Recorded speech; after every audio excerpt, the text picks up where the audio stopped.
Смех и улыбка ребенка всегда обезоруживают и вызывают теплые чувства. Праздник целиком и полностью посвящен маленьким жителям этой планеты. Для них в преддверии Международного детского праздника на территории российской 7-й военной базы в Гудауте прошло праздничное мероприятие.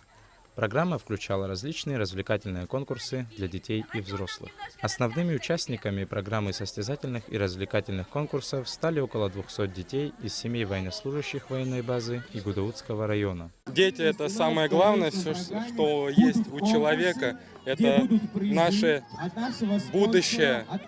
Поэтому праздник данный, который здесь сегодня нам устроили, очень нравится, детям очень весело проводить время. Детской радости не было предела. Персонажи мультфильма развлекали детишек танцами и песнями. Проводились интерактивные игры. Я считаю, что такие мероприятия нужно устраивать почаще, для того, чтобы дети могли проводить больше времени вместе, знакомиться. У нас сегодня прекрасное настроение, для детей устроили очень хороший праздник, много развлечений, детям интересно. Военный оркестр наигрывал популярные детские мелодии. Ребятишки с большим интересом наблюдали за музыкантами.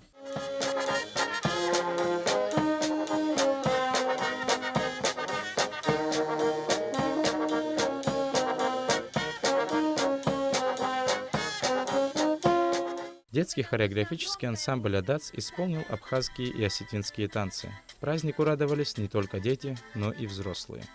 Я считаю, что нужно такие праздники делать чаще, чтобы дети видели, развивались, и жены, и мужья отдыхали. Приятный праздник, все очень замечательно, хорошая программа, очень красивые танцы. Дети, если видят, могут дальше в дальнейшем заняться этими же танцами. Это хорошо для развития. По словам заместителя командира 7-й военной базы по работе с личным составом Игоря Федорова, детский праздник руководство военной базы проводит ежегодно, а в этом году, благодаря сотовой компании Amobile, мероприятие стало еще масштабнее. Дети – это самое главное наше богатство. Взрослые люди живут ради своих детей, должны передать им самые лучшие свои качества, как родители. А детям мирного неба над головой, счастливого детства, как можно дольше оставаться детьми. В конце мероприятия все маленькие участники из полевых солдатских кухонь могли отведать гречневой каши. Сегодня начнем готовить детям кашу, чай, чтобы они пообедали, и после этого уже приступили к сладкому столу.